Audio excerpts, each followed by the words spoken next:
ಉಳಿದ ವರ್ಣಗಳು ಕೂಡ ಬ್ರಾಹ್ಮಣನನ್ನು ಗುರು ಎಂಬುದಾಗಿ ಭಕ್ತಿಯಿಂದ ನೋಡಿಕೊಳ್ಬೇಕು. ಬ್ರಾಹ್ಮಣ ವಾತ್ಸಲ್ಯದಿಂದ ಉಳಿದ ಎಲ್ಲ ಜಾತಿಗಳನ್ನು ನೋಡಿಕೊಳ್ಬೇಕು. ಹೀಗೆ ಪರಸ್ಪರವಾಗಿ ಅವರು ಪ್ರೀತಿ ವಾತ್ಸಲ್ಯದಿಂದ ಸಮರಸವಾಗಿ ಜೀವನ ಮಾಡಬೇಕು. ಅವರವರ ಕರ್ಮ ಏನು ಅವರನ್ನು ವ್ಯವಸ್ಥೆ ಮಾಡಿಕೊಟ್ಟಿದ್ದಾನೆ. ಆ ವ್ಯವಸ್ಥೆ ಇಲ್ಲದೆ ಹೋದರೆ ಸಾಂಕರ್ಯ ಆಗಿಬಿಟ್ರೆ ಆವಾಗ ಎಲ್ಲ ಗೊಂದಲದ ಪರಿಸ್ಥಿತಿ. ಯಾರು ಯಾವ ಕರ್ಮ ಮಾಡಬೇಕು ಅಂತನ್ನೇದೇ ಇಲ್ಲ ಅಂತ ಆಗಿಬಿಡ್ತದೆ. ಆವಾಗ ಯಾರು ಯಾವ ಕರ್ಮ ಮಾಡಬೇಕು ಏನು ಈಗ ನಿಯಾಮಕ ಏನು ಅಂತಂದ್ರೆ ಅರ್ಥ ಲಾಭ, ಹಣ ಯಾವುದು ಸಿಕ್ಕದೋ ಅದಕ್ಕೆ ಹೋಗ್ಬಿಡ್ತಾರೆ.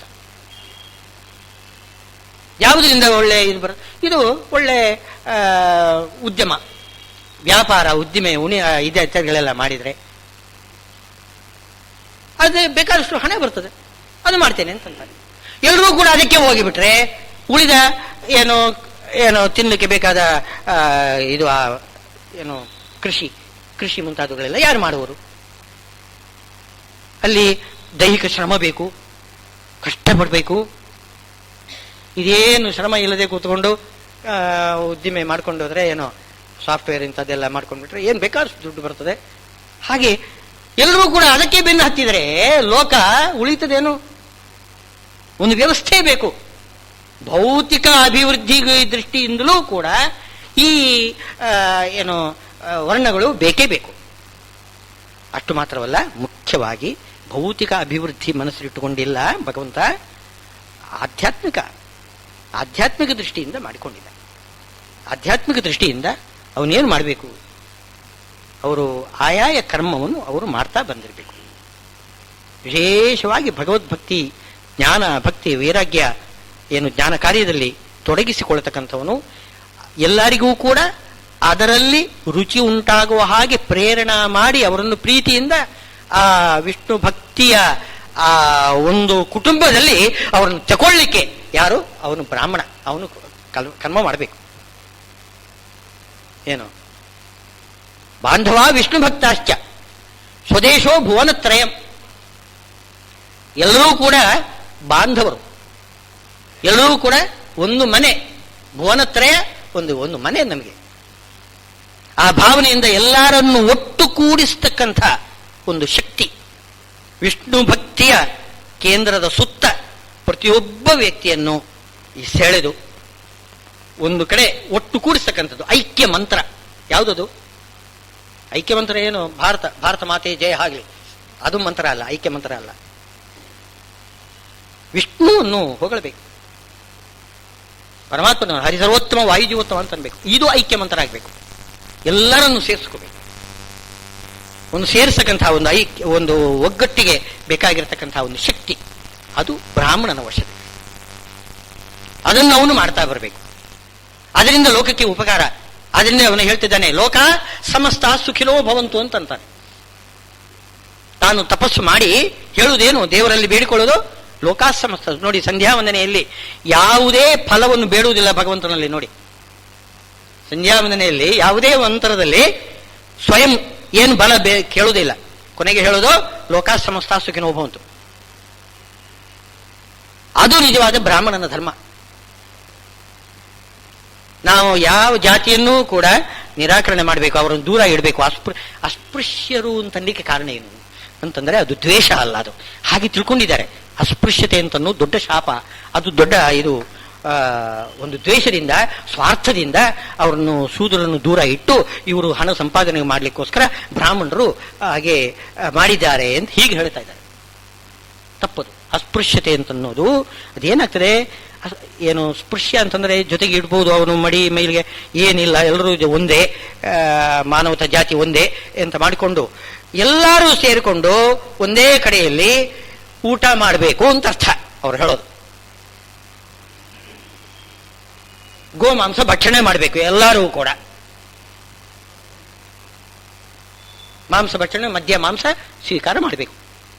ಇದು ನಿಜವಾದ ಧರ್ಮ ಅಂತ ಅವ್ರು ಹೇಳೋದು. ಎಲ್ಲರೂ ಒಟ್ಟು ಸೇರ್ಬೇಕು. ನೀವು ಮಡಿಯಲ್ಲಿ ಕೂತ್ಕೊಂಡು ವಿಷ್ಣು ನೈವೇದ್ಯ ಊಟ ಮಾಡ್ತೇನೆ ಅಂತಂದ್ರೆ ಅದು ವೈಷಮ್ಯ. ನಮ್ಮ ಜೊತೆಗೆ ಬಂದು ಕೂತ್ಕೊಳ್ಳಿ, ಮದ್ಯಪಾನ ಮಾಡಿ, ಮಾಂಸ ಊಟ ಮಾಡಿ, ಆಗ ನಮ್ಮಲ್ಲಿ ಪ್ರೀತಿ ತೋರಿಸಿದ ಹಾಗಾಗುತ್ತೆ. ಇಂಥ ಸ್ಪೃಶ್ಯತೆ ಅನರ್ಥಕ್ಕೆ ಕಾರಣ, ಅನರ್ಥಕ್ಕೆ ಕಾರಣ ಆಗ್ತದೆ. ಆ ಜಾತಿ ಒಂದು ಕ್ಷಣದಲ್ಲಿ ಜಾತಿ ನಾಶ ಆಗಿಬಿಡ್ತದೆ. ಬ್ರಾಹ್ಮಣ್ಯ ಎಷ್ಟು ನಾಶವಾಗುವುದು ಎಷ್ಟು ಸುಲಭ ಆಗುತ್ತೆ. ಒಂದು ದಿವಸ ಸಂಧ್ಯಾವಂದನೆ ಮಾಡದೆ ಹೋದರೆ ಬ್ರಾಹ್ಮಣ್ಯ ಹೊರಟೋಯ್ತು. ಒಂದು 10 ಸಂಧ್ಯಾವಂದನೆ ಗಾಯತ್ರಿ ಜಪ ಮಾಡಿಲ್ಲ ಅಂದ್ರೆ 10,000 ಗಾಯತ್ರಿ ಜಪ ಮಾಡಬೇಕು, ಉಪವಾಸ ಮಾಡಬೇಕು. ಅದು ಮಾಡಿಲ್ಲ ಅಂದ್ರೆ ಬ್ರಾಹ್ಮಣ್ಯ ಜಾತಿ ಹೊರಟೋಗ್ತಾರೆ. ಎರಡನೇ ಏನು ಅವನಿಗೆ ಉಪನಯನ ಮಾಡಬೇಕು. ಇಷ್ಟು ಸುಲಭ ಇದೆ. ಜಾತಿ ಹೋಗುವುದು ಬಹಳ ಸುಲಭ, ರಕ್ಷಣೆ ಮಾಡುವುದು ಬಹಳ ಕಷ್ಟ. ಅಸ್ಪೃಶ್ಯತೆ ಅಂತನ್ನೋದು ಅದಕ್ಕೋಸ್ಕರ ನಮಗೊಂದು ರಕ್ಷಣೆ ಅದು ಕೊಟ್ಟಿರೋದು. ಅವರ ಬಳಿಗೆ ಹೋಗಬೇಡಿ, ನೀವು ಅವ್ರನ್ನು ಕರೆಸ್ಕೊಳ್ಬೇಡಿ, ಜೊತೆಗೆ ಕೂತ್ಕೊಂಡ್ಬಿಟ್ರೆ ನೀವು ತಕ್ಷಣ ನೀವು ನಿಮ್ಮ ಜಾತಿ ಭ್ರಷ್ಟರಾಗಿ ಬಿಡ್ತೀರಾ. ನೀವು ನಮ್ಮ ರಕ್ಷಣೆಗೆ ನಾವು ಅಸ್ಪೃಶ್ಯತೆ ಇಟ್ಟುಕೊಂಡಿದ್ದೇವೆ, ಅದನ್ನು ಅವರು ತಪ್ಪು ತಿಳ್ಕೊಳ್ತಾರೆ, ತಮ್ಮನ್ನು ದೂರ ಮಾಡ್ತಾರೆ, ದ್ವೇಷ ಮಾಡ್ತಿದ್ದಾರೆ, ಎಲ್ಲ ಅನರ್ಥ ಮಾಡ್ತಾ ಇದ್ದಾರೆ. ಆ ಬ್ರಾಹ್ಮಣ್ಯ ಧರ್ಮ ಆಚರಣೆ ಮಾಡಿದರೆ ಏನಾಗ್ತದೆ? ಸಾಕ್ಷಾತ್ ಬ್ರಹ್ಮದೇವರು ಅಭಿಮಾನಿಗಳು. ಬ್ರಾಹ್ಮಣ್ಯಕ್ಕೆ ಅಭಿಮಾನಿಗಳು ಯಾರು? ಬ್ರಹ್ಮದೇವರು. ಅವರ ವಿಶೇಷವಾದ ಆವೇಶ ನಮ್ಮಲ್ಲಿ ಬರ್ತದೆ. ಬ್ರಹ್ಮದೇವರ ಆವೇಶ ಬಂತು ಅಂತಂದ್ರೆ ನಮಗೆ ಸದಾ ಕಾಲ ಸುಖ. ಮೋಕ್ಷದಲ್ಲಿ ಸದಾ ಸುಖ ಅಂತೆ. ಕಾರಣ ಏನು? ಸ್ವರೂಪದಲ್ಲಿ ಸುಖ ಇದೆ, ನೀವು ಹೇಳುವುದೇನೋ ಕರೆಕ್ಟು. ಆದರೆ ಸ್ವರೂಪದಲ್ಲಿರತಕ್ಕಂತಹ ಸುಖ ವ್ಯಕ್ತವಾಗಬೇಕಾಗಿದ್ದರೆ ಬ್ರಹ್ಮದೇವರ ಆವೇಶ ಬೇಕಂತ. ಮೋಕ್ಷದಲ್ಲಿ ಬ್ರಹ್ಮದೇವರ ಆವೇಶ ಸದಾ ಕಾಲ ಇರುವುದರಿಂದ ಸ್ವರೂಪದಲ್ಲಿರತಕ್ಕಂತಹ ಸುಖ ವ್ಯಕ್ತವಾಗ್ತದೆ. ವಾಯುದೇವರ ಆವೇಶ ಇದೆ ಅಂತೆ ಮೋಕ್ಷದಲ್ಲಿ. ವಾಯುದೇವರೇ ಇಲ್ವಲ್ಲ, ಬ್ರಹ್ಮದೇವರು ತಾನೇ ಅಲ್ಲಿರೋದು. ಹೌದು, ಬ್ರಹ್ಮದೇವರಿಗೆ 2 ರೂಪ ಇದೆ. ಚತುರ್ಮುಖ ಬ್ರಹ್ಮರೂಪ ಒಂದಿದೆ, ವಾಯುರೂಪನೂ ಒಂದಿದೆ. ನಮಸ್ತೆ ವಾಯೋ ತಮೇವ ಪ್ರತ್ಯಕ್ಷ ಬ್ರಹ್ಮಾಸಿ ಅಂತ ಪರಮಾತ್ಮನಿಗೆ ಪ್ರತಿಬಿಂಬರಾಗಿ ಪ್ರತಿಮಾ ರೂಪವಾಗಿ ಒಂದು ವಾಯುರೂಪ ಒಂದಿದೆ. ಆ ರೂಪನೂ ಕೂಡ ಇದೆ ಸ್ವರೂಪದಲ್ಲೇನೆ. ಆ ವಾಯುರೂಪದಿಂದ ಒಳಗಡೆ ಆವೇಶ ಆಗಿಬಿಟ್ರೆ ಸರ್ವಜ್ಞರಾಗಿಬಿಡ್ತಾರೆ. ಎಲ್ಲ ಆ ಜ್ಞಾನ ಬರ್ತದೆ. ಆ ಜ್ಞಾನಕ್ಕೂ ಈ ಸುಖಕ್ಕೂ ಏನು ವ್ಯತ್ಯಾಸ? ಈಗ ನಮಗೆ ಜ್ಞಾನ ಬರ್ತದೆ, ಅಜ್ಞಾನ ಜೊತೆಗಿರ್ತದೆ. ಸುಖ ಇರ್ತದೆ, ಜೊತೆಗೆ ದುಃಖನೂ ಕೂಡ ಇರ್ತದೆ. ಮೋಕ್ಷದಲ್ಲಿ ಜ್ಞಾನ ಇರ್ತದೆ, ಅಜ್ಞಾನ ಇಲ್ವೇ ಇಲ್ಲ, ಮಿಥ್ಯಾಜ್ಞಾನ ಇಲ್ವೇ ಇಲ್ಲ. ಕಾರಣ ಏನು? ಬ್ರಹ್ಮದೇವರ ವಾಯು ಎಂಬ ರೂಪದ ಆವೇಶ ನಮ್ಮಲ್ಲಿ ಇರ್ತದೆ. ಹಾಗೆ ಸುಖ ಇರ್ತದೆ, ಏನು ಜ್ಞಾನ ಮಾತ್ರ ಅಲ್ಲ, ಬಲ ಜ್ಞಾನ 2 ಸ್ವರೂಪ. ವಾಯು ಎಂಬಲ್ಲಿ ವಾ ಅಂದರೆ ಬಲ, ಆಯು ಅಂತಂದ್ರೆ ಜ್ಞಾನ.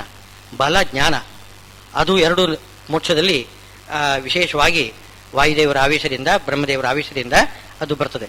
ಆ ಬಲ ಇದೆ, ಅದಕ್ಕೆ ಶ್ರಮ ಇಲ್ಲ. ಬಲ ಇದ್ದಲ್ಲಿ ಶ್ರಮ ಇದ್ದೇ ಇರ್ತದೆ ನೋಡಿ. ಎಂಥ ದೊಡ್ಡ ಬಲಿಷ್ಠನಾಗಿದ್ರೂ ಕೂಡ, ಎಷ್ಟು ದೊಡ್ಡ ಬೆಟ್ಟವನ್ನು ಎತ್ತಿದ್ರೂ ಕೂಡ ಒಂದ್ಸಲ ಎತ್ತಿ ಆಮೇಲೆ ಹುಸ್ ಅಂತ ಕೂತ್ಕೊಂಡ್ಬಿಡ್ತಾನೆ. ಆಮೇಲೆ ಶ್ರಮ ಇದ್ದೇ ಇರ್ತದೆ. ಬಲದ ಜೊತೆಗೆ ಆಯಾಸನೂ ಕೂಡ ಇದ್ದೇ ಇರ್ತದೆ. ಜ್ಞಾನದ ಜೊತೆಗೆ ಅಜ್ಞಾನ ಇದ್ದೇ ಇರ್ತದೆ. ಸುಖದ ಜೊತೆಗೆ ದುಃಖ ಇದ್ದೇ ಇರ್ತದೆ ಲೋಕದಲ್ಲಿ. ಆದರೆ ಮೋಕ್ಷದಲ್ಲಿ ಅದಿಲ್ಲ. ಕಾರಣ ಏನು ಅಂತಂದ್ರೆ ವಾಯುದೇವರ ಆವೇಶ, ಬ್ರಹ್ಮದೇವರ ಆವೇಶ. ನೋಡಿ, ವಾಯುದೇವರಿಗೆ ಬ್ರಹ್ಮದೇವರಿಗೆ ಈವಾಗಲೂ ಕೂಡ ಅವರು ಮುಕ್ತಕಲ್ಪರು, ಅವರಿಗೆ ಬಲ ಇದೆ, ಆಯಾಸ ಇಲ್ಲ. ಅವರೇ ನೋಡಿ, ಆಯಾಸ ಇಲ್ಲ. ವಾಯುದೇವರಿಗೆ ಬಲ ಇದೆ, ಆಯಾಸ ಇಲ್ಲ. ಈಗ ನಮಗೆ ನೋಡಿ, ನಮ್ಮ ಶರೀರದಲ್ಲಿ ಬೇರೆಲ್ಲ ತತ್ವಾಭಿಮಾನಿಗಳಿಗೆ ಆಯಾಸ ಇದೆ. ತುಂಬಾ ಹೊತ್ತು ಒಂದ್ಸಲ ನೋಡಿಬಿಟ್ರೆ ನಾವು ಕಣ್ಣು ಮುಚ್ಕೊಂಡು ಬಿಡ್ತೇವೆ, ಕಣ್ಣಿಗೆ ಆಯಾಸ ಆಗಿಬಿಡ್ತದೆ. ತುಂಬಾ ಸದ್ದು ಕೇಳ್ಕೊಂಡು ಬಂದರೆ ಅಯ್ಯೋ ನನಗೆ ಏಕಾಂತ ಬೇಕು ಅಂತ ಹೋಗ್ತೇವೆ ನಾವು. ಆಯಾ ಇಂದ್ರಿಯಗಳಿಗೆಲ್ಲ ಆಯಾಸ ಬರ್ತದೆ. ಆದರೆ ಉಸಿರಾಟಕ್ಕೆ ಆಯಾಸ ಇಲ್ಲ. ಉಸಿರಾಟ ಎಂಬುದು ಕೊನೆಯ ತನಕನೂ ಏನು ನಮಗೆ ಆಯಾಸ ಆಯಿತು ಅಂತಂದ್ರೆ ಹೆಚ್ಚೆಚ್ಚು ಉಸಿರಾಟ ಬರ್ತದೆ, ಹೆಚ್ಚೆಚ್ಚು ಏದು ಉಸಿರು ಬಿಡ್ತೇವೆ ನಾವು. ವಾಯುದೇವರಿಗೆ ಅಧ್ಯಾತ್ಮದಲ್ಲಿಯೂ ಕೂಡ ಆಯಾಸ ಇಲ್ಲ. ಇನ್ನು ಅಲ್ಲಿ ಅಂತೂ ಇಲ್ಲವೇ ಇಲ್ಲ. ಏನು ಅಧಿದೈವದಲ್ಲಿ ಇಲ್ಲ, ಅಧಿಭೂತದಲ್ಲಿಯೂ ಕೂಡ ವಾಯು ನೋಡಿ, ವಾಯು ಸಂಚಾರ ಮಾಡ್ತಾನೇ ಇರ್ತದೆ. ಸದಾ ಗತಿ ಅಂತ ಅದಕ್ಕೆ ಹೆಸರು, ಸದಾ ಗತಿ ಅಂತ ಹೆಸರು. ನೀರಾದ್ರೂ ಒಂದು ಕಡೆ ನಿಂತ್ಕೊಂಡ್ಬಿಡ್ತದೆ. ವಾಯು ಹಾಗಲ್ಲ, ಓಡಾಡ್ತಾನೆ ಇರ್ಬೇಕು, ಸುತ್ತಾನೇ ಇರ್ಬೇಕಂತ. ಅದಕ್ಕೆ ಹೆಸರೇ ಸದಾಗತಿ ಅಂತ. ಹಾಗಾದ್ರೆ ಅಧ್ಯಾತ್ಮ, ಅಧಿಭೂತ, ಅಧಿದೈವ 3ರಲ್ಲಿಯೂ ಕೂಡ ವಾಯುವಿಗೆ ಆಯಾಸ ಅಂತ ಅನ್ನೋದಿಲ್ಲವೇ ಇಲ್ಲ. ಬಲ ಇದೆ. ಎಂಥ ಬಲ ವಾಯುವಿಗೆ ಬಲ. ಹಾಗೆ ಜ್ಞಾನನೂ ಕೂಡ ಹಾಗೇನೆ, ಅಜ್ಞಾನ ಇಲ್ವೇ ಇಲ್ಲ. ಬ್ರಹ್ಮದೇವರಿಗೂ ಹಾಗೇನೆ. ಬ್ರಹ್ಮದೇವರು ಆನಂದಮಯ, ಶತಾನಂದ ಅಂತ ಅವರಿಗೆ ಹೆಸರು. ಶತಾನಂದ ಅಂತ, ಪೂರ್ಣಾನಂದರು. ಆನಂದ ಅಂತಂದ್ರೆ ಅವರಿಗೆ ದುಃಖ ಅಂತ ಲೇಷವೂ ಕೂಡ ಇಲ್ಲ. ಅವರ ಆವೇಶದಿಂದ ನಮಗೆ ಬರಬೇಕು ಅಂತಂದ್ರೆ, ಹಾಗಿದ್ರೆ ಬ್ರಹ್ಮದೇವರ ಆವೇಶ ನಮಗೆ ಬಂದ್ರೆ ಈವಾಗ ನಮ್ಮ ಈಗಿನ ಒಂದು ತಕ್ಕ ಮಟ್ಟಿಗೆ ಸಂಸಾರದಲ್ಲಿ ಎಷ್ಟು ಬೇಕೋ ಅಷ್ಟು ಸುಖ ಇತ್ಯಾದಿಗಳೆಲ್ಲ ಬರ್ತದೆ. ನಮಗೆ ಸುಖ ಎಲ್ಲಿದೆ? ಪದಾರ್ಥದಲ್ಲಿ ಇಲ್ಲ, ಮನಸ್ಸಿನಲ್ಲಿರೋದು. ಒಂದು ರೀತಿ ತೃಪ್ತಿ ಇರ್ತದೆ ನೋಡಿ. ಅದು ಬೇಕು ಇದು ಬೇಕು ಅಂತ 108 ಮನಸ್ಸಿನಲ್ಲಿ ಆ ದುಗುಡ ಅದೆಲ್ಲ ಇರುವುದಿಲ್ಲ. ಅದು ಕಮ್ಮಿ ಆಯಿತು ಅಂತಂದ್ರೆ ಸುಖನೇ ನಮಗೆ. ಪದಾರ್ಥದಲ್ಲಿ ಎಲ್ಲಿದೆ? ಅದೇನಿಲ್ಲ. ನಮಗೇನು ಭಗವಂತನಿಗೆ ನಿವೇದನೆ ಮಾಡಿರ್ತಕ್ಕಂಥ ಒಳ್ಳೆ ಷಡ್ರಸಾನ್ನ ಪರಮಥ ಪರಮಾನ್ನಂ ಪ್ರಾಪ್ತಮೇ ಮಾಪ್ರಯಾಸಂ ಅಂಥದ್ದು ಚೆನ್ನಾಗಿ ಊಟ ಮಾಡಿ ಭಗವಂತನ ಕಥೆಗಳನ್ನು ಕೇಳ್ತಾ ಆನಂದದಿಂದ ಹರಿಕಥಾಶ್ರವಣ ಮಾಡ್ತಾ ಸ್ಮರಣೆ ಮಾಡ್ತಾ ಇದ್ರೆ ಸುಖ. ಇದಕ್ಕಿಂತ ಇನ್ನು ಹೆಚ್ಚಿಗೆ ಸುಖ ಬೇಕೇನೋ? ಸುಮ್ಮನೆ ಬಯಸ್ತಾರೆ, ಬೇರೆ ಸುಖವನ್ನು ಬಯಸ್ತಾರೆ, ಅದು ಕೇವಲ ಭ್ರಮೆ. ಆದ್ರಿಂದ ಬ್ರಾಹ್ಮಣ್ಯ ಹೆಚ್ಚು ಉಳಿಯಿತು ಅಂತಂದ್ರೆ ನಮ್ಮಲ್ಲಿ ಸುಖ ಜಾಸ್ತಿ. ಬ್ರಹ್ಮದೇವರ ಆವೇಶ, ಅದಕ್ಕೆ ಅಭಿಮಾನಿಗಳೇ ಬ್ರಹ್ಮದೇವರು. ವಿಷ್ಣು ಬ್ರಾಹ್ಮಣ ಜಾತಿಸ್ತನ್ ಬ್ರಹ್ಮಜಾತಶ್ಚತುರ್ಮುಖ. ಬ್ರಾಹ್ಮಣ ಜಾತಿಯಾಗಿ ಅಂದ್ರೆ ಬ್ರಾಹ್ಮಣ ಜಾತಿ, ದೇವತೆಗಳಿಗೂ ಕೂಡ ಜಾತಿ ಇದೆ ಅಂತ ಹೇಳ್ತಾರೆ. ದೇವತೆಗಳಿಗೆ ಜಾತಿ ಅಂತಂದ್ರೆ ಜಾತಿಗೆ ಅಭಿಮಾನಿಗಳು ಅಂತ ಅರ್ಥ. ದೇವತೆಗಳಲ್ಲಿ ಒಂದು ರೀತಿ ವಿಷ್ಣು ರಹಸ್ಯ ತೆಗೆದು ನೋಡಿದ್ರೆ ಅದರಲ್ಲಿ ದೇವತೆಗಳಿಗೆ ಜಾತಿಯನ್ನು ಹೇಳ್ತಾರೆ. ಬ್ರಹ್ಮದೇವರು ಬ್ರಾಹ್ಮಣ ಜಾತಿ ಅಂತೆ. ಇನ್ನು ಬ್ರಾಹ್ಮಣ ಜಾತಿಗೆ ಅಭಿಮಾನಿಗಳು ಬೃಹಸ್ಪತ್ಯಾಚಾರರು ಅಭಿಮಾನಿಗಳು. ಅದನ್ನು ನೋಡಬೇಕು. ಇನ್ನು ಭೃಗು ಮುನಿಗಳು ಅಭಿಮಾನಿಗಳು ಬ್ರಾಹ್ಮಣ ಜಾತಿಗೆ, ಇಡೀ ಬ್ರಾಹ್ಮಣ ಜಾತಿಗೆ. ಬೃಹಸ್ಪತ್ಯಾಚಾರ್ಯರನ್ನು ನೋಡಿ, ಅವರ ಅವತಾರ ನೋಡಿ, ಯಾರು ದ್ರೋಣಾಚಾರ್ಯರು, ಅವರು ನೋಡಿದ್ರೆ ಎಂಥ ಬ್ರಾಹ್ಮಣರು ನಿಜವಾಗಿಯೂ ಕೂಡ. ಏನು ಅವರಿಗೆ ಎಂಥ ಶಕ್ತಿ ಇತ್ತು ಅವರಿಗೆ. ಏನು ಚೆಂಡು ಭೂಮಿಯ ಬಾವಿ ಒಳಗಡೆ ಬಿದ್ದರೆ ಅದನ್ನು ಒಂದು ದರ್ಭೆಯನ್ನು ಇದು ಮಾಡಿ ಮಂತ್ರಪೂರ್ವಕವಾಗಿ ಕೆಳಗಡೆ ಬಿಲ್ಲಿಗೆ ಜೋಡಿಸಿ ಬಿಟ್ಟು ಬಿಟ್ರೆ ಅದು ಆ ಚೆಂಡನ್ನು ಎತ್ಕೊಂಡು ಬಂದ್ಬಿಡ್ತದೆ. ನೋಡಿ ಬೆರಗಾಗಿ ಬಿಟ್ರು ಈ ಕೌರವರು ಪಾಂಡವರು. ಆಮೇಲೆ ದ್ರೋಣಾಚಾರ್ಯರು ತಮ್ಮ ಗುರುಗಳನ್ನಾಗಿ ಮಾಡಿಕೊಂಡ್ರು. ಆಗ ಆ ದ್ರೋಣಾಚಾರ್ಯರು ಹೇಗೆ ಜೀವನ ಮಾಡ್ತಾ ಇದ್ರು? ಶಿಲೋಂಚ ವೃತ್ತಿ. ಬೇರೆ ಜಾತಿಯವರು ಕೃಷಿ ವಾಣಿಜ್ಯ ಇತ್ಯಾದಿಗಳೆಲ್ಲ ಮಾಡಬೇಕು, ಹೊಲದಲ್ಲಿ ಬೆಳಿಬೇಕು, ಎತ್ಕೊಂಡು ಹೋಗ್ಬೇಕು. ಅವರು ಬೆಳೆದಿದ್ದ ಏನು ಧಾನ್ಯಗಳನ್ನು ಎತ್ಕೊಂಡು ಹೋಗ್ತಾರೆ. ಹೋದ ಮೇಲೆ ಕಾಳುಗಳು ಏನು ಬಿದ್ದಿರ್ತವೆ ಅದನ್ನು ಹಕ್ಕಿಗಳೆಲ್ಲ ಎತ್ಕೊಂಡು ಹೋಗ್ತವೆ. ಇವರೂ ಕೂಡ ಹೆಕ್ಕಿ ತೆಗಿಬೇಕು. ಅದನ್ನು ಸಂಗ್ರಹ ಮಾಡಿಕೊಂಡು ಅದರಿಂದ ಊಟ ಮಾಡುವುದಂತೆ. ಇದಕ್ಕೆ ಶಿಲೋಂಚ ವೃತ್ತಿ ಅಂತ ಹೇಳ್ತಾರೆ. ಬ್ರಾಹ್ಮಣನಿಗೆ ಬಹಳ ಮುಖ್ಯವಾಗಿರ್ತಕ್ಕಂತಹ ವೃತ್ತಿ ಅಂತದ್ದು. ಯಾಕೆಂದ್ರೆ ಉಪವಾಸ ಇರ್ಲಿಕ್ಕೆ ಸಾಧ್ಯ ಇಲ್ಲ ಅಂತ ಅಂದುಕೊಂಡು ಶಿಲೋಂಚ ವೃತ್ತಿ. ಉಪವಾಸದಷ್ಟೇ ಇದೇನು ಅದಕ್ಕಿಂತ ಏನೋ ಹೆಚ್ಚೇನಲ್ಲ. ಅದೇ ಥರನೇ ಅಂತ ಶಿಲೋಚ್ಛ ವೃತ್ತಿಯಿಂದ ಬದುಕ್ತಾ ಇದ್ರಂತೆ ದ್ರೋಣಾಚಾರ್ಯರು. ಅವರಿಗೆ ಕೊನೆಗೆ ಏನ್ ಬೇಕಾಯ್ತು? ಹಾಲು ಬೇಕಾಯಿತು. ಅವರಿಗಲ್ಲ, ಅವರ ಮಗುವಿಗೆ. ಅಶ್ವತ್ಥಾಮಾಚಾರ್ಯರು ಅಳ್ಳಿಕ್ಕೆ ತೊಡಗಿದ್ರಂತೆ, ಹಾಲು ಬೇಕು ಅಂತ. ಅಷ್ಟರವರೆಗೆ ಇದನ್ನು ಅಕ್ಕಿ ಹಿಟ್ಟನ್ನು ಕಲಸಿ ಅದನ್ನು ಹಾಲಿನ ರೂಪದಲ್ಲಿ ಕುಡಿಸ್ತಾ ಇದ್ದಳಂತೆ ತಾಯಿ. ಅದು ದುರ್ಯೋಧನ ಮನೆಯಲ್ಲಿ ಹೋಗಿ ಸ್ವಲ್ಪ ಹಾಲು ಕುಡಿದ ಮೇಲೆ ಹಾಲಿನ ರುಚಿ ಏನು ಅಂತ ಗೊತ್ತಾಗ್ಬಿಡ್ತು ಅಶ್ವತ್ಥಾಮಾಚಾರ್ಯರಿಗೆ. ಬಂದು ಜಗಳ ಮಾಡ್ತಾರೆ ಅಂತೆ ತಂದೆಯಲ್ಲಿ, ನನಗೆ ಹಾಲು ಬೇಕು, ಇದು ಹಾಲಲ್ಲ, ನನಗೆ ಹಾಲೇ ಬೇಕು. ಆಮೇಲೆ ಹೋಗಿ ದ್ರುಪದರಿಂದ ಹೋಗಿ ಕೇಳ್ಕೊಂಡು, ಆ ದ್ರುಪದ ನೋಡಿ ಆಗಿನ ಕಾಲದಲ್ಲಿಯೂ ಕೂಡ ಆ ಜಾತಿ ವೈಷಮ್ಯ ಅದು ಆವಾಗಲೂ ಕೂಡ ಇತ್ತು. ಇವಾಗ ಏನು ಹೊಸತೇನಲ್ಲ ನೋಡಿ. ಅಲ್ಲಿ ಏನು ದ್ರೋಣಾಚಾರ್ಯರು ದ್ರುಪದನ ಬಳಿಗೆ ಹೋಗ್ತಾರೆ. ದ್ರುಪದರು ಏನು ಸಹಪಾಠಿಗಳು. ಏನು ದ್ರೋಣಾಚಾರ್ಯರ ತಂದೆ ಶಾಣಂಗರ ಇವರು ತಂದೆಯಲ್ಲಿ ಇವರು ಅಧ್ಯಯನ ಮಾಡ್ತಾ ಇರುವಾಗ ದ್ರುಪದನು ಜೊತೆಗೆ ಅಧ್ಯಯನ ಮಾಡಿದವನು, ಗುರುಪುತ್ರ. ದ್ರುಪದನಿಗೆ ಗುರುಪುತ್ರ ಯಾರು? ದ್ರೋಣಾಚಾರ್ಯರು. ಬಹಳ ಪ್ರೀತಿ ಸ್ನೇಹ. ನಾನು ನಿನಗೆ ಏನ್ ಬೇಕಾದ್ರೂ ಕೊಡ್ತೇನೆ, ನಾನು ರಾಜನಾದ ಮೇಲೆ ನಿನಗೆ ಅರ್ಧ ರಾಜ್ಯ ಬೇಕಾದ್ರೆ ಕೊಟ್ಟು ಬಿಡ್ತೇನೆ ಅಂತ ಅಂದುಬಿಟ್ಟಿದ್ದಾನೆ. ದ್ರುಪದ ಅಂಥವನು ಸಿಂಹಾಸನದಲ್ಲಿ ಕೂತ್ಕೊಂಡ ಮೇಲೆ ಈ ಬಡ ಬ್ರಾಹ್ಮಣ ದ್ರೋಣ ಬಂದಾಗ ಯಾರು ಬಂದರು ಅಂತ ಕೇಳಿದ್ರೆ ಅವನು ಹೇಳಿದಾನೆ, ದ್ವಾರಪಾಲಕ ಹೇಳಿದ್ರೆ, ನಿಮ್ಮ ಸ್ನೇಹಿತರು ಯಾರೋ ಬಂದಿದ್ದಾರಂತೆ, ದ್ರೋಣ ಅಂತ ಒಬ್ಬ ಬ್ರಾಹ್ಮಣ ಬಂದಿದ್ದಾನೆ, ನಿಮ್ಮ ಸ್ನೇಹಿತರಂತೆ ಅಂತ. ಬ್ರಾಹ್ಮಣ ನನಗೆ ಸ್ನೇಹಿತನ ಅಂತಂದ್ಬಿಟ್ಟ, ಅಪಮಾನ ಮಾಡಿ ಕಳಿಸಿಕೊಟ್ಬಿಟ್ಟ. ನೋಡಿ, ಬ್ರಾಹ್ಮಣ ಅಷ್ಟೇ, ಬ್ರಾಹ್ಮಣ ಜಾತಿ. ಆದ್ದರಿಂದ ಅದು ಕೋಪ ಬಂದ್ಬಿಟ್ಟು ದ್ರೋಣಾಚಾರ್ಯರಿಗೆ. ಏನೋ ವಿಷ್ಣು ಭಗವಂತನ ಪ್ರೇರಣೆ ಇದು, ಕೋಪ ಅಂತಲ್ಲ ಇದು, ಭಗವಂತನ ಪ್ರೇರಣೆ ಇದು. ಅವರೇನು ಮಾಡಿದ್ರು, ಪಾಂಡವರನ್ನು ಶಿಷ್ಯರನ್ನಾಗಿ ತಗೊಂಡು ಅರ್ಜುನನನ್ನು ಒಳ್ಳೆ ಬಿಲ್ಗಾರನನ್ನಾಗಿ ಮಾಡಿ ಆ ಅರ್ಜುನನಿಂದ ದ್ರುಪದನನ್ನು ಸೆರೆ ಹಿಡಿಸಿ ಅವನು ತಂದು ಕಾಲ ಮೇಲೆ ಹಾಕಿಸಿಕೊಂಡು ಅವನಿಗೆ ಬೇಕಾದ ಮರ್ಯಾದೆ ಮಾಡಿಬಿಟ್ಟ ದ್ರೋಣಾಚಾರ್ಯ. ಅಂತೂ ಇಷ್ಟು ವೈಮನಸ್ಯ ಆಗಿನ ಕಾಲದಲ್ಲೂ ಇತ್ತು. ಅದಕ್ಕಿಂತ ಹಿಂದೆ ನೋಡಿದ್ರೆ ಪರಶುರಾಮ ದೇವರ ಕಾಲದಲ್ಲಿ ಅಂತೂ ಈ ಬ್ರಾಹ್ಮಣ ಕ್ಷತ್ರಿಯ ವೈಮನಸ್ಯ ಆವಾಗಲೂ ಕೂಡ ಇತ್ತು, ಇವಾಗಲೂ ಕೂಡ ಇದೆ. ಅದು ಬರ್ತದೆ, ಅದು ಸ್ವಾಭಾವಿಕವಾಗಿ ಇರ್ತದೆ ಬಿಡಿ. ಅಂತೂ ಈ ಒಂದು ಬ್ರಾಹ್ಮಣ ಜಾತಿಗೆ ಯಾರು ದ್ರೋಣಾಚಾರ್ಯರು ಎಂಥ ತಪಸ್ವಿಗಳು.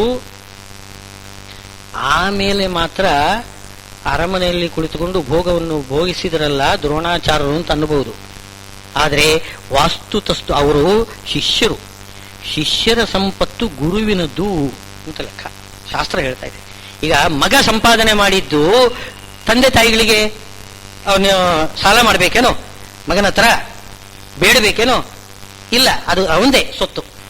ಮಗನ ಸಂಪಾದನೆ ಅದು ತಂದೆದ್ದೇ ಸೊತ್ತು. ಅದು ಹಾಗೆ ಶಿಷ್ಯನ ಸಂಪಾದನೆ ಅದು ಗುರುವಿಂದೇ, ಅವನೇನು ಕೇಳಬೇಕಾಗಿಲ್ಲ.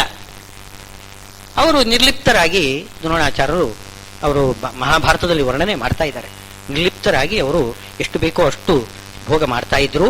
ಮತ್ತೆ ಒಳ್ಳೆಯ ಬೋಧನೆ, ಜ್ಞಾನವನ್ನು ಬೋಧನೆ ಮಾಡ್ತಾ ಇದ್ರು, ತತ್ವಜ್ಞಾನವನ್ನು ಬೋಧಿಸ್ತಾ ಇದ್ರು ಅಂತ ಹಾಗೆ ವರ್ಣನೆ ಇದೆ. ಈ ಇಡೀ ದೇಶದಲ್ಲಿ ಎಲ್ಲಾದರೂ ಕೂಡ ಉಚ್ಚ ಮಟ್ಟದ ಅಧ್ಯಯನ ವೇದಾಂತದಲ್ಲಿ ಮಾಡಬೇಕಾಗಿದ್ರೆ ದ್ರೋಣಾಚಾರ್ಯರ ಬಳಿಗೆ ಬರ್ತಾ ಇದ್ರು. ಕೇವಲ ಶಸ್ತ್ರಾಭ್ಯಾಸ ಮಾಡಿಸಿದ್ದಾರೆ ಅಂತಲ್ಲ, ವೇದಾಂತದಲ್ಲಿ ತತ್ವಶಾಸ್ತ್ರದಲ್ಲಿ ಉಚ್ಚ ಮಟ್ಟದ ಅಧ್ಯಯನ, ಏನು ಪೋಸ್ಟ್ ಗ್ರಾಜುಯೇಷನ್ ಲೆವೆಲ್ ಆ ಥರ ಏನಾದರೂ ಬರಬೇಕಾಗಿದ್ರೆ ದ್ರೋಣಾಚಾರ್ಯರ ಬಳಿಗೆ ಬರ್ತಾ ಇದ್ರು ಅಂತ ಈ ಸ್ಪಷ್ಟ ಮಾತಿದೆ ಭಾರತದಲ್ಲಿ. ತಮ್ಮ ಧರ್ಮದಲ್ಲಿ ಅವರು ಯಾವ ರೀತಿ ಇದ್ರು, ನಿಜವಾಗಿ ಬ್ರಾಹ್ಮಣ್ಯಕ್ಕೆ ಅಭಿಮಾನಿಗಳು, ಅವರು ಬ್ರಾಹ್ಮಣ್ಯಕ್ಕೆ ಅಭಿಮಾನಿಗಳು. ಅಂಥವರ ಒಂದು ಈ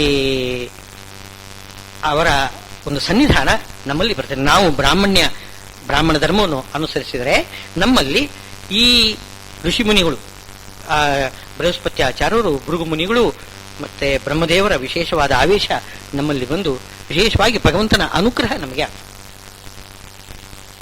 ಬ್ರಾಹ್ಮಣ ಧರ್ಮವನ್ನು ನಾವು ಅನುಸರಿಸಬೇಕು. ಇದೇ ರೀತಿ ಮುಂದಕ್ಕೆ ಏನು ಕ್ಷತ್ರಿಯರಿಗೂ ಕೂಡ ಅಭಿಮಾನಿ ವಾಯುದೇವರು. ಬ್ರಹ್ಮದೇವರೇ ಹಿಂದಿನ ಕಲ್ಪದಲ್ಲಿ ವಾಯುದೇವರಾಗಿದ್ದವರು, ಈಗ ಇವರು ವಾಯುದೇವರು ಈಗ ಕ್ಷತ್ರಿಯಕ್ಕೆ ಅಭಿಮಾನಿಗಳು. ಅವರ ವಿಶೇಷವಾದ ಆವೇಶ ಕ್ಷತ್ರಿಯರಲ್ಲಿ, ಆದ್ದರಿಂದ ವಿಶೇಷವಾದ ಬಲ. ಬ್ರಾಹ್ಮಣರಲ್ಲಿ ಬ್ರಹ್ಮದೇವರ ಆವೇಶ, ಆದ್ದರಿಂದ ವಿಶೇಷವಾಗಿ ಜ್ಞಾನ ಸುಖ. ವಾಯುದೇವರ ಆವೇಶದಿಂದ ಕ್ಷತ್ರಿಯರಲ್ಲಿ ಜ್ಞಾನ ಬಲ. ಕ್ಷತ್ರಿಯರಲ್ಲಿ ಎರಡೂ ಕೂಡ ಇದೆ, ಬಲ ಜ್ಞಾನ ಎರಡೂ ಕೂಡ ಇದೆ. ಎಂತೆಂಥ ಪ್ರಿಯವ್ರತ ಮುಂತಾದ ರಾಜರುಗಳು, ಜನಕ ಮಹಾರಾಜ ಮುಂತಾದವರಲ್ಲೆಲ್ಲ ಎಂಥ ಶಕ್ತಿ ಇದೆ, ಅದೇ ರೀತಿಯಲ್ಲಿ ಅಷ್ಟೇ ಜ್ಞಾನವೂ ಕೂಡ ಇದೆ. ಅದು ವಾಯುದೇವರ ವಿಶೇಷವಾದ ಆವೇಶ. ಸ್ವಯಂಭೂ ಮನುವಿನ ಅವನು ಕೂಡ ವಾಯುದೇವರ ವಿಶೇಷ ಆವೇಶದಿಂದ ಅವನು ಕ್ಷತ್ರಿಯ ವಂಶಕ್ಕೆ ಅಭಿಮಾನಿ, ಜಾತಿಗೆ ಅಭಿಮಾನಿ. ಇನ್ನು ಮಹಾರುದ್ರದೇವರು, ರುದ್ರದೇವರು, ಗರುಡದೇವರು, ಸುಡಿದೇವರು, ಇಂದ್ರದೇವರು ಇತ್ಯಾದಿ ಎಲ್ಲ ದೇವತೆಗಳು, ಸಾಮಾನ್ಯವಾಗಿ ಎಲ್ಲ ದೇವತೆಗಳು ಪೂರ್ತಿ ಕ್ಷತ್ರಿಯರು, ಹೆಚ್ಚಿನ ಮಟ್ಟಿಗೆ ಕ್ಷತ್ರಿಯ ಜಾತಿಗೆ ಅಭಿಮಾನಿಗಳು ಅಂತ. ಆಮೇಲೆ ವೈಶ್ಯ ಜಾತಿಗೆ ಬಂದರೆ ಅಲ್ಲಿ ಮಾತ್ರ ಏನು ವಾಸ್ತುಪುರುಷ ಅಂತ ನೀವು ಕೇಳಿರ್ಬೋದು. ವಾಸ್ತುಪುರುಷ, ವಾಸ್ತು ದೇವತೆ, ಅವನು ವೈಶ್ಯ ಜಾತಿಗೆ ಅಭಿಮಾನಿ ಅಂತ. ವೈಶ್ಯ ಜಾತಿಗೆ ಅಭಿಮಾನಿ. ಇನ್ನು ಅಶ್ವಿನಿ ದೇವತೆಗಳಿದ್ದಾರೆ, ಅವರು ಅಭಿಮಾನಿಗಳಿದ್ದಾರೆ. ವಾಸ್ತುಪುರುಷನನ್ನು ಅಭಿಮಾನಿ ದೇವತೆ ಅಂತ ಹೇಳ್ತಾರೆ. ಆ ವಾಸ್ತುಪುರುಷ ಪ್ರತಿಯೊಂದು ವಾಸ್ತು ಏನು ಪ್ರತಿಯೊಂದು ಮನೆ, ಮಠ, ಉದ್ಯಾನ, ಕೆರೆ, ಬಾವಿ ಏನೆಲ್ಲ ನಮಗೆ ವಾಸ ಮಾಡಲಿಕ್ಕೆ ಯೋಗ್ಯವಾದ ಪ್ರದೇಶ ವಾಸ್ತು, ವಾಸ ಮಾಡಲಿಕ್ಕೆ ಅಲ್ಲೆಲ್ಲ ಆ ವಾಸ್ತು ದೇವತೆ ಇರ್ತಾನಂತೆ. ಅವನು ವರಾಹದೇವರ ಪುತ್ರ, ವರಾಹದೇವರ ಬೆವರಿನಿಂದ ಹುಟ್ಟಿದ್ದಾನೆ ದೇವತೆ ಅವನು. ಕೆಲವರು ಬೇರೆ ಬೇರೆ ಪುರಾಣಗಳಲ್ಲೆಲ್ಲ ಕೆಲವೆಲ್ಲ ಅವನು ಅಸುರ ಅಂತ ಹೇಳಿದ್ದುಂಟು. ಅಲ್ಲಿ ಅಸುರ ದೇವಲೋಕಕ್ಕೆ ಲಗ್ಗೆ ಇತ್ತಿದಂತೆ, ಅವರೆಲ್ಲ ಕೆಳಗಡೆ ದಬ್ಬಿ ಬಿಟ್ಟಿದ್ದಾರಂತೆ, ಇವನು ಬೋರ್ಲಾಗಿ ಬಿದ್ದಿದ್ದಾನಂತೆ, ಅವನ ಬೆನ್ನ ಮೇಲೆ ದೇವತೆಗಳೆಲ್ಲ ಬಂದು ಕೂತಿದ್ದಾರೆ, ಹೀಗೆಲ್ಲ ಏನೇನೋ ಹೇಳ್ತಿದ್ದಾರೆ. ಅದು ಪುರಾಣಗಳಲ್ಲಿ ಒಂದೇ ರೀತಿ ಇರುವುದಿಲ್ಲ ಕಥೆಗಳು. ನಾವಿಲ್ಲಿ ಏನ್ ಹೇಳಬೇಕು ಅಂತಂದ್ರೆ, ಅದು ಸಾಕ್ಷಾತ್ತಾಗಿ ಆ ವರಾಹದೇವರ ಪುತ್ರ, ಒಳ್ಳೆ ಸಜ್ಜನನಾಗಿರ್ತಕ್ಕಂಥವ್ರು, ಒಬ್ಬ ದೇವ, ಅಸುರ ಅಲ್ಲ. ಅವನು ಬೆನ್ನ ಮೇಲೆ ಬ್ರಹ್ಮದೇವರನ್ನು ಹೊರತಾನೆ. ಬ್ರಹ್ಮದೇವರ ಮತ್ತು ಎಲ್ಲಾ ದೇವತೆಗಳು, ಬ್ರಹ್ಮದೇವರ ಸುತ್ತ ಎಲ್ಲಾ ದೇವತೆಗಳು ಚತುರ್ಭುಜರಾಗಿ ನಿಂತುಕೊಂಡು ಬ್ರಹ್ಮದೇವರನ್ನು ಸ್ತೋತ್ರ ಮಾಡ್ತಿರ್ತಾರಂತೆ. ವಾಸ್ತು ಪುರುಷನ ಬೆನ್ನ ಮೇಲೆ ಬ್ರಹ್ಮದೇವರು ಕುಳಿತುಕೊಂಡು ಭಗವಂತನನ್ನು ಧ್ಯಾನ ಮಾಡ್ತಾ ಇರ್ತಾರೆ. ಆ ಬ್ರಹ್ಮದೇವರನ್ನು ನೋಡಿಕೊಂಡು ಎಲ್ಲಾ ದೇವತೆಗಳು ಸ್ತೋತ್ರ ಮಾಡ್ತಿರ್ತಾರಂತೆ, ಕೈ ಮುಗಿದುಕೊಂಡು ನಿಂತಿರ್ತಾರೆ. ಈ ಒಂದು ಅನುಸಂಧಾನ ಬೇಕಂತೆ ವಾಸ್ತು ಪೂಜಾ ಮಾಡುವಾಗ. ಈ ವಾಸ್ತುವಿಗೆ ಪೂಜಾ ನಾವು ಮಾಡದೆ ಹೋದರೆ ಅವನು ಎದ್ದು ಕೋಪದಿಂದ ಹೊರಟೋದ ಅಂತಂದ್ರೆ 12 ವರ್ಷ ಕಾಯ್ತಿದ್ದಾನಂತೆ. 12 ವರ್ಷ ಕಾಯ್ತಾನೆ. 12 ವರ್ಷದಲ್ಲಿ ಒಂದ್ಸಲನು ಪೂಜಾ ಮಾಡಿಲ್ಲ ಅಂತಂದ್ರೆ ಎದ್ದು ಹೊರಟೋಗ್ತಾನಂತೆ. ಹೊರಟೋದಾಗ ಅವನ ಬೆನ್ನ ಮೇಲೆ ಇರತಕ್ಕಂಥ ಎಲ್ಲಾ ದೇವತೆಗಳು ಕೂಡ ಹೊರಟು ಹೋಗಿ ಈ ಯಜಮಾನನಿಗೆ ಆ ಮನೆಯಲ್ಲಿ ಅವನೇನು ಪುಣ್ಯಕರ್ಮ ಏನೆಲ್ಲ ಮಾಡಿದ್ದಾನೆ ಆ ಪುಣ್ಯಕರ್ಮವನ್ನೆಲ್ಲ ಎತ್ತುಕೊಂಡು ಅವರಿಗೆ ಪಾಪ ಮಾತ್ರ ಕೊಟ್ಟು ಬಿಟ್ಟು ಹೊರಟು ಹೋಗ್ಬಿಡ್ತಾರೆ. ಅಂದರೆ ನಾವು ಮಾಡಿದ ಪುಣ್ಯಕರ್ಮ ಯಾವುದೂ ಕೂಡ ಫಲಿಸುವುದಿಲ್ಲ ವಾಸ್ತು ಪೂಜೆ ಮಾಡದೆ ಹೋದರೆ. ಇಂಥವನು ಆ ವಾಸ್ತು ದೇವತೆ ಮಹಾ ಏನು ಎಲ್ಲ ಊರಿನಲ್ಲಿ ಇರತಕ್ಕಂತಹ ದೊಡ್ಡ ದೊಡ್ಡ ಅರಮನೆಗಳು, ಉದ್ಯಾನಗಳು, ಸಾಲು ಮರಗಳು, ಕೆರೆ ಬಾವಿಗಳು, ಜನೋಪಯೋಗಿ ಆಗಿರತಕ್ಕಂಥ ಅಭಿವೃದ್ಧಿ ಏನೆಲ್ಲ ಇದೆ ಅದರ ಕೆಳಗಡೆ ವಾಸ್ತು ಇದ್ದಾನೆ.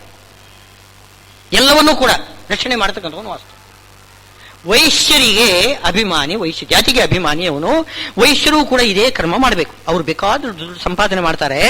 ಆ ದುಡ್ಡನ್ನು ಈ ತರ ಜನೋಪಯೋಗಿ ಆಗಿರ್ತಕ್ಕಂತಹ ಕರ್ಮಗಳನ್ನು ಮಾಡ್ತಾ ಎಲ್ಲರಿಗೂ ಕೂಡ ಅವರು ಆಧಾರರಾಗಿರ್ಬೇಕು. ಯಾಕೆಂದ್ರೆ ಬ್ರಾಹ್ಮಣರು ಏನು ಹಣ ಸಂಪಾದನೆ ಮಾಡೋದಿಲ್ಲ. ಇವರು ಕ್ಷತ್ರಿಯರು ಕೇವಲ ಯುದ್ಧ ಮಾಡಿ ಶತ್ರುಗಳನ್ನು ಓಡಿಸಿ ರಕ್ಷಣೆ ಕೊಟ್ಟುಕೊಂಡು ಕೂತಿರ್ತಾನೆ. ಅವನು ದುಡ್ಡು ಸಂಪಾದನೆ ಮಾಡೋದಿಲ್ಲ, ಸಂಪಾದನೆ ಇಲ್ಲ ಅವನಿಗೆ. ಸಂಪಾದನೆ ಇರುವುದು ಕೇವಲ ವೈಶ್ಯನಿಗೆ ಮಾತ್ರ. ಆ ವೈಶ್ಯ ಆ ದುಡ್ಡನ್ನು ಈ ಉಳಿದವರಿಗೆಲ್ಲರಿಗೂ ಕೂಡ ಕೊಡಬೇಕು. ಅವನು ಎಷ್ಟು ಕೊಡಬೇಕು? ಹೆಚ್ಚಿಗೇನು ಕೇಳುವುದಿಲ್ಲ ರಾಜ, ಹೆಚ್ಚಿಗೇನು ಕೇಳುವುದಿಲ್ಲ. ಷಷ್ಠಾಂಶ, 1/6 ಅಂಶ ಕೇಳ್ತಾನಂತೆ. ಇದಕ್ಕಿಂತ ಹೆಚ್ಚು ಕೇಳುವುದಿಲ್ಲ. ಈಗಿನ ಸರ್ಕಾರ ಇನ್ನೂ ಜಾಸ್ತಿ ಕೇಳ್ತಾ ಇದೆ. ಷಷ್ಠಾಂಶ, 1/6 ಮಾತ್ರ ಕೇಳ್ತಾನಂತೆ.